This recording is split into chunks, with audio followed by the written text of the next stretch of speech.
Et nous sommes de retour au plateau pour la suite de cette émission. Nous abordons notre deuxième sujet. Nous parlons à présent du Bénin. Un ministre limogé après ses déclarations sur des présumés détournements. Le président Patrice Talon a limogé son ministre Paulin Akpona, ministre de l'Énergie, de l'Eau et des Mines, après ses déclarations publiques sur des présumés détournements dans son département ministériel. Des déclarations qui ont été largement diffusées sur les réseaux sociaux. Après consultation de l'Assemblée, le président a décidé de le limoger et de le mettre à la disposition de la justice pour qu'il puisse apporter les éléments de preuve dont il dispose pour porter de telles accusations, de faire de telles déclarations. Nous en parlons avec nos invités. Je commence par vous, Donatien Awesso, un ministre qui sur le terrain va parler de détournement de fonds alors qu'il est censé être celui qui suit, qui conduit l'exécution des activités et parle de siphonnage des fonds publics. Et finalement, il est révoqué de son portefeuille, de son poste de ministre et mis à la disposition de la justice pour qu'il puisse apporter les éléments dont il dispose. Oui, j'ai fait beaucoup d'analyses sur ce sujet et premièrement, j'attribue une faute au ministre et c'est une faute professionnelle. Quand on est dans un regroupement, on ne peut pas y être et en même temps se mettre à révéler certaines choses sur le regroupement. Je pense qu'il aurait pu prendre exemple sur Robert Bourgi. C'est après qu'il ne soit plus le monsieur Afrique, le monsieur fait tout, qu'il sorte maintenant un livre pour pouvoir livrer des secrets sur ce qui se passait. Le dire ainsi, c'est mettre tout le monde en danger, je vais dire le groupe. Et j'aurais pu lui donner un conseil, peut-être il le sait, mais ça lui aurait échappé. C'est à la presse de jouer ce rôle. C'est plusieurs le font. Ils filent les informations à la presse de pouvoir révéler. Et la presse se doit quand même de garder sa bouche sur la source. La source qui lui aurait fourni ces informations. Donc, il s'agit du ministre Paulin Akpona, oui, qui est en charge du ministère de l'Énergie et de l'Eau et des Mines. C'est un ministère où c'est juteux. Il est en train de parler des détournements sur le côté énergie, les sommes disons, utilisées pour payer de l'énergie en termes d'électricité, carburant et autres choses n'auraient pas bien été utilisées. Et il parle des fils du terroir, des fils, ça dit, c'est du clanisme, voilà, de la localité, et ça se passe un peu partout. Mais moi, j'ai souri un peu, je me suis dit, si on était au Togo, alors on aurait limogé Fonya Singbe le 31 décembre 2012, où il a dit qu'une minorité s'accapare les richesses du pays. Il a dénoncé cette minorité-là, donc on va le mettre à la disposition de la justice. C'est juste un petit parallèle que j'ai fait, 2012 à 2025, ça fait déjà 13 ans. Voyez un peu, je pense que Là, c'est le président qui parle. Oui, donc ça veut dire que... Cette comparaison. Non, parce que il est dans le gouvernement. Oui, le gouvernement, c'est le Premier ministre qui dirige, bien sûr. Il est dans l'exécutif et il dénonce une minorité qui pille. La minorité ne peut être que dans l'exécutif. La minorité ne pourrait pas être ailleurs. Donc si on était... pas dit que c'était dans l'exécutif. Bon, c'est pas pour revenir sur les déclarations. J'ai fait un petit parallèle, peut-être qu'il ne s'y est pas, mais... Je préfère qu'on revienne à votre développement. Oui, c'est pour juste dire à Patrice Talon qui quasiment fait bien, mais des fois, il en fait un peu dans l'excès. Parce qu'il est arrivé pratiquement à la fin du mandat, je vais le dire. Peut-être qu'il n'a plus rien à perdre, ni rien à y gagner. Et on ne limoge pas aussi comme ça. Si on n'a pas peut-être une dent contre ce ministre, on peut le couvrir. C'est la solidarité, je vais dire, gouvernementale. On pourrait envoyer le porte-parole. On peut envoyer un porte-parole. Il n'a pas fait preuve. C'est parce que c'est ce qu'on lui reproche également. Imaginez, si on l'aimait vraiment, on aurait pu envoyer un porte-parole avec des journalistes présélectionnés et avec ce qu'on appelle les éléments de langage, on pose des questions déjà préparées, on répond et on couvre ce ministre. Mais moi je pense qu'on avait une dent contre ce ministre depuis, lui-même il a tendu la perche avec le bâton avec lequel on devait le battre, lui-même il l'a donné, et on l'a maintenant mis à la disposition de la justice. Moi, j'ai peur parce que si maintenant il prouvait devant la justice que c'était vrai, ces allégations qui deviennent maintenant des affirmations vérifiées, alors là, celui qui l'aurait limogé ou bien remercié aura des soucis, même après son mandat. Donc, il n'y a pas à gagner trop dans le zèle, c'est moi qui fais mieux, vous faites ceci, je vous dégomme. Enfin, non, il faut. Moi, j'aurais aimé que Patrice Talon diligente une enquête pour voir si ce qu'il a dit. On va lui taper sur les doigts, bien sûr, en l'appelant à l'ordre, mais le limoger, et si on vérifiait que c'est vrai, vous allez faire comment? Donc voilà un peu ce que j'ai à dire sur ce sujet. Je rappelle qu'il, comme je le disais, il est mis à la disposition de la justice afin qu'il puisse apporter les éléments dont il dispose. N'est-ce pas? Et s'il a raison, justement, ça permettra à la justice de mener des enquêtes et de saisir les coupables. Et celui qui l'aurait limogé doit aussi avoir à rendre des comptes. Parce que ça veut dire que vous avez immédiatement dit que cette personne ment, alors que cette personne... Donc pour vous, le limogeage est synonyme qu'il est traité de menteur ou qu'on ne croit pas à ça. Voilà, oui. Et moi, je peux présumer qu'on aurait une dent contre ce ministre depuis. Sinon, sur le coup comme cela, le limoger, alors qu'on pouvait diligenter cette enquête et voir s'il est en tort, il va devoir présenter des excuses publiques. Maintenant, on le limoge. Qu'il fasse tout pour prouver ce qui est, parce que le ministre ne peut pas véritablement tout contrôler. Ah oui, le chef, on le voit, des fois des ordres sont donnés par des potentats dans des secteurs. Quelqu'un qui est un peu puissant dans un secteur donne des ordres et pense qu'il est en train de faire du bien à celui qui est en haut. Suivez le regard. Suivez le dessin que je suis en train de dessiner. Merci. Malheureusement, vous ne faites aucun dessin. Merci beaucoup à vous de la C'est le dessin avec des paroles. Hein. Ok, d'accord. J'ai cherché sur son papier. Eric Johnson, Paulin Akwana est limogé de son poste de ministre après ces déclarations. Il doit faire face à la justice, apporter ses éléments de preuve. Évidemment, je pense qu'il faut déjà essayer de voir d'où vient ce ministre-là. Ce ministre, il a été conseiller aux affaires économiques de Patrice Talon jusqu'en décembre 2024, avant d'être nommé en janvier 2025 ministre de l'énergie, de l'eau et des mines. Et je crois que c'est déjà un proche de monsieur Talon. Et par conséquent, il a manqué évidemment de taxes, comme on le lui reproche aujourd'hui, la solidarité gouvernementale. Et secondo, c'est à la fin d'un conseil des ministres que le décret de son limogeage a été signé. Et donc, je crois qu'il a peut-être été suffisamment écouté par M. Talon et le gouvernement, l'ensemble du gouvernement, puisqu'il avait assisté à ce conseil des ministres-là. Et à la fin, il y a un décret présidentiel qui a parlé de comment dire, redressement un peu de réaménagement du gouvernement. Et donc, je crois que suffisamment, et Patrice Talon a compris, a écouté quand même son collaborateur. Maintenant, ce qu'il a dit, et ça, c'est pas quelque chose que nous devions cacher, puisque de tout temps, nous disons que nous sommes des pays très endettés. Non, on est sorti de là. Hein. on est des pays très endettés.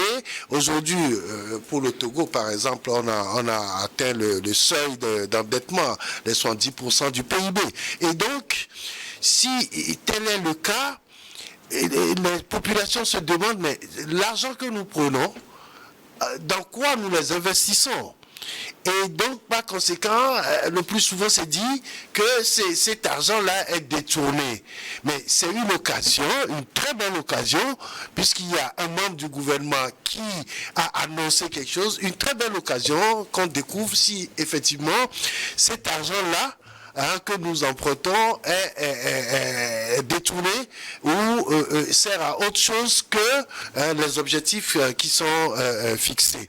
Et donc, je dis, c'est bien fait qu'il soit appelé devant la justice pour donner les preuves de ce qu'il a dit.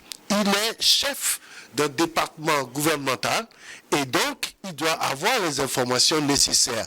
Et je crois que ce monsieur-là, très futé, ne peut pas venir faire des déclarations s'il n'a pas quelques bribes d'informations à fournir.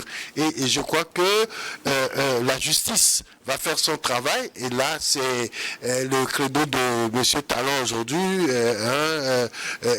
Mon cher ami Donatien disait que, bon, pourquoi on doit limoger et tout de suite. Mais Talon, il veut toujours que la justice soit devant, qu'on dise que c'est la justice qui a fait, c'est la justice qui a condamné.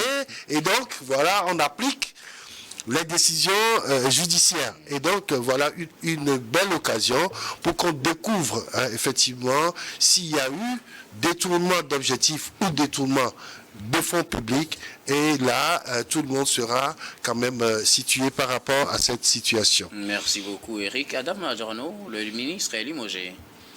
Oui, je pense que dans la pratique et les usages, c'est vrai qu'on appelle souvent une solidarité gouvernementale. Mais il n'en demeure pas moins de constater que dans vos départements respectifs, lorsque il y a eu des constats et que naturellement, pour dissuader et faire barrage à quiconque qui pourrait naturellement tenter d'aller dans ce sens-là, qu'on puisse donc évoquer un certain nombre de cas. Mais au-delà de tout, moi je pense qu'il y a nécessité de connaître son environnement. Lorsque vous êtes dans un gouvernement d'un chef d'État comme Patrice Talon qui prône la rupture, etc., je pense qu'il faut prendre le temps de mesurer en tout cas ses interventions. Et lorsque ce ministre, en le disant, je pense que lui-même savait ce qui pourrait éventuellement l'attendre, parce que jusqu'alors, Patrice Talon, depuis lors où certains ont tenté de pouvoir donc peindre en noir ou évoquer un certain nombre de cas liés donc à ce détournement, je pense que la réaction du président a été en tout cas incisive. Donc je pense que le ministre, parlant de telle sorte, je pense qu'il s'y attendait à ces conséquences-là. Mais au-delà de tout, je pense également que en le mettant, en tout cas, en le limogeant, la question n'est pas en réalité le limogeage. C'est justement le permettre, comme Eric le disait tantôt. On sait que Patrice Talon a l'habitude de pouvoir donc confier un certain nombre d'affaires lorsque, surtout ces affaires-là, tend à discréditer en tout cas son gouvernement, de pouvoir donc permettre à ce que la justice, comme il a dit, une justice véritablement indépendante, et également ça aussi c'est avoir, de pouvoir donc écouter la personne pour que la personne puisse avoir en tout cas les coups de frein, d'apporter les preuves de ce qu'il dit pour en tout cas pour prouver en réalité la culpabilité ou apporter des éléments pour juger de l'opportunité de ce qu'il avance. Donc c'est ce qui est fait. Mais aujourd'hui, je pense qu'on ne doit pas en réalité se pencher uniquement sur en tout cas le fait que le ministre soit limogé, mais également aller au-delà. Est-ce que ce n'est pas une opportunité qui lui est donc offerte, étant donné, vous l'avez dit, il fut conseiller du président avant d'être nommé, en tout cas récemment comme ministre, ça voudrait dire quelque part que de bout en bout, il a eu quand même à suivre Patrice Talon dans sa gouvernance jusqu'alors. Il aurait avoir des choses qui peut donc révéler, qui ne sont pas à la connaissance de, comment l'appelle-t-on, des ministres, pour parler donc de cette solidarité-là. Parce que ce n'est pas tous les ministres qui ont quand même eu la chance ou l'opportunité de pouvoir être dans les gouvernements successifs de Patrice Talon. Puisque, n'oubliez pas que Patrice Talon est au crépuscule, en tout cas de sa mandature. Et bien évidemment, il y a des ténors qui maîtrisent réellement dans cette gouvernance qui fait de l'homme un président modèle en Afrique. Est-ce que c'est cette présidence-là qui est mise en cause aujourd'hui? Personne ne saura le dire. Donc, Patrice Talon lui donne l'opportunité de pouvoir s'expliquer. Si tel qui veut s'attaquer donc à sa gouvernance, qu'il a eu à gérer avec lui depuis qu'il a été donc élu président de la République jusqu'alors, je pense que c'est cette opportunité qui lui est donnée, en tout cas pour que Patrice Talon puisse encore monter patte blanche, qu'il a fait une gouvernance saine, qui réellement fait de lui ce président modèle-là qui est créé à travers le continent africain. Alors pour vous, c'est plutôt une opportunité. C'est une grande opportunité qui a donné donc au ministre de pouvoir véritablement donc terminer ce qu'il a commencé. Le limogeage, plutôt une opportunité. Donc, en tout cas, ne parlez pas du limogeage, c'est pourquoi il dit il faudrait qu'on voit de là. Okay. Tout à l'heure, c'est de lui permettre de pouvoir donc terminer ce qu'il a commencé. Ce qu'il a commencé justement. Alors, est-ce qu'on peut avoir des lectures politiques derrière cette affaire Patrice Talon qui est pratiquement à la fin de son mandat, de la présidence au Bénin? Il a affirmé à plusieurs reprises, on ne va plus revenir là-dessus, il ne sera pas candidat. Il n'a même, pas le droit. Aux prochaines élections, bien sûr, mais il y en a qui, par des mécanismes qu'on connaît, contorsionnaires. Alors, dans ce genre de situation, à moins d'un an de la fin de son mandat, généralement, on est beaucoup plus conciliant, on est beaucoup plus ouvert, on est beaucoup plus... je ne sais pas, mais on est moins dur avec Vous avez raison. Ses collaborateurs. Vous avez raison. Qu'est-ce qui explique que dans une telle situation, le président Patrice Talon semble rester celui qu'il est depuis le début? Vous avez raison. La chute de votre intervention me fait sourire. C'est comme ça. Certains maires ont été, vers la fin de leur mandat, ils sont devenus les toutous gentils alors qu'ils ne l'étaient pas avant. Donc, revenons ici. Juste pour... non, pour Patrice Talon, il est droit dans ses bottes en disant qu'il fait une gestion saine et celui qui veut le contester, qu'il aille le faire devant les juridictions compétentes. Je pense que Patrice Talon aussi a mis son pied sur quelque chose, comme on l'a dit, un aveu qui veut te lancer une pierre, c'est qu'il a déjà peut-être le pied sur la pierre. Et le ministre Paulin, il croit aussi, il sait ce à quoi s'en tenir s'il sortait ses propos, et voilà, il va avoir maintenant l'occasion de pouvoir prouver. Et on ne saurait le dire qu'il y aurait des mains politiques derrière, parce que la succession de Patrice Talon aussi est là-bas, va bientôt, je crois, à 6 mois de la fin de son mandat, on commencera par entendre des remous, et je ne crois pas que M. Paulin aurait des relents de succession. Nous sommes des êtres humains, hein?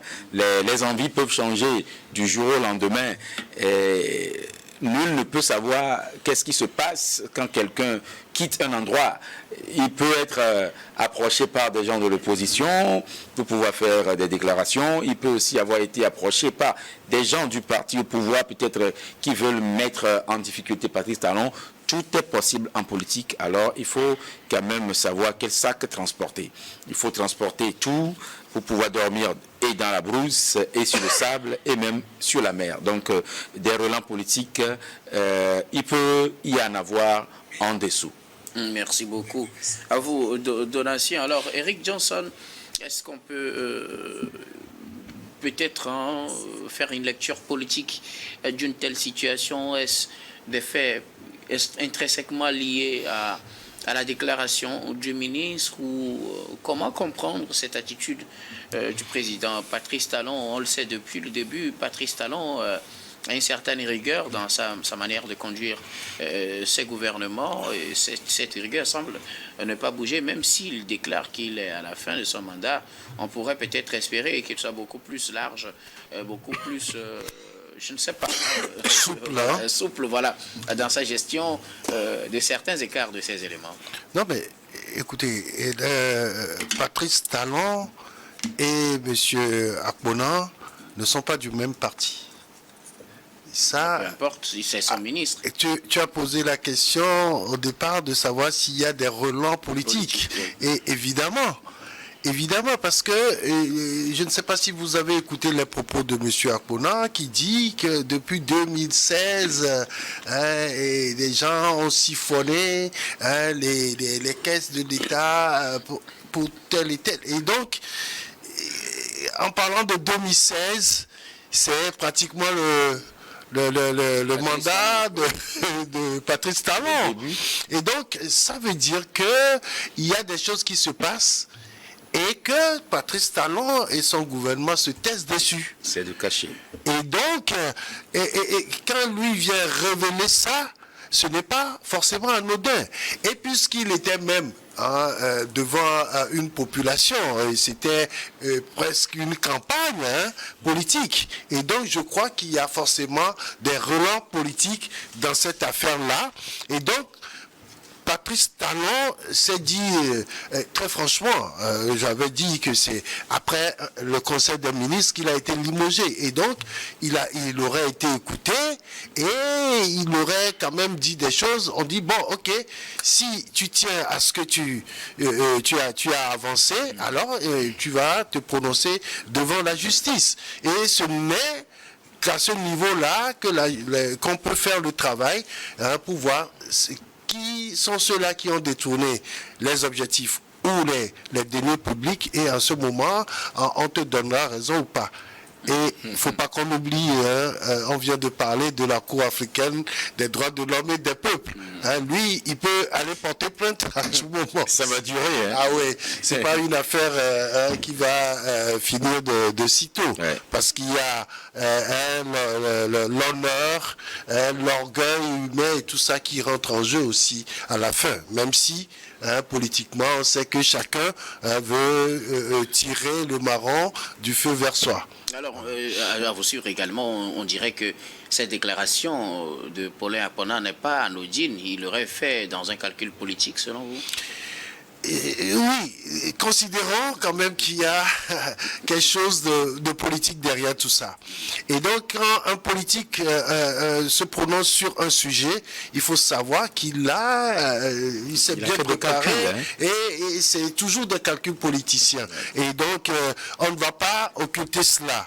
On ne va pas occulter cela. Toutefois, mais on l'a dit au départ, il y a eu une désolidarisation gouvernementale qui devait être logiquement protégée avant ces déclarations-là. Merci beaucoup.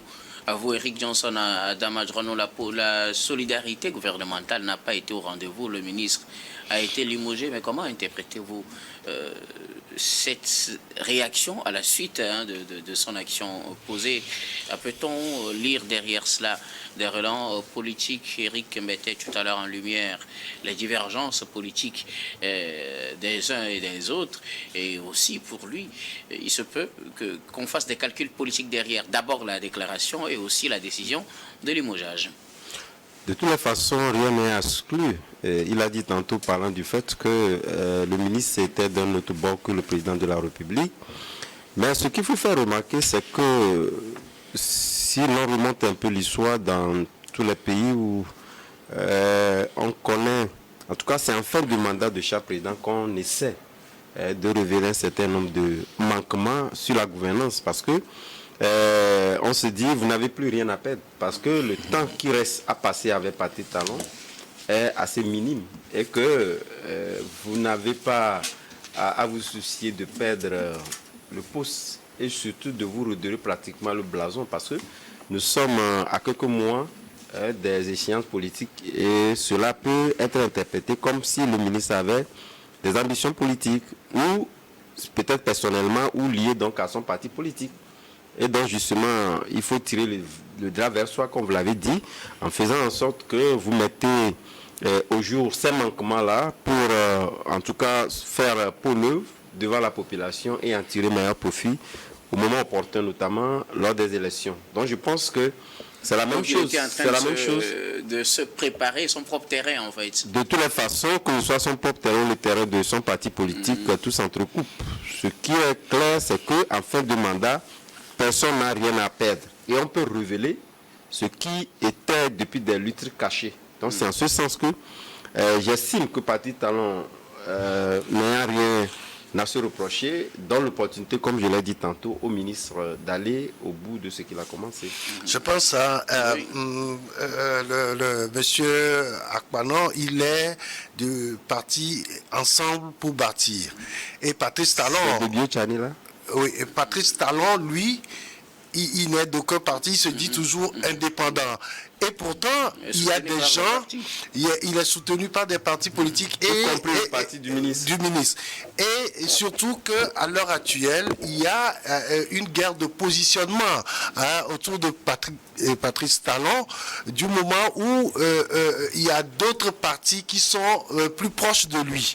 Et donc, chacun essaie dans cette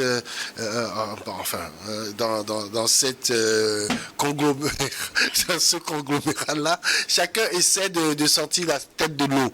Il faut le reconnaître. Donc je pense que c'est à peu près un truc comme ça, même si on extrapole un peu, parce que pour le moment, rien n'est dit que M. Akpanon a une ambition présidentielle. Voilà. Merci beaucoup à vous tous pour vos contributions. Nous allons marquer la pause pour le journal, puis on reviendra tout à l'heure pour la suite de cette émission.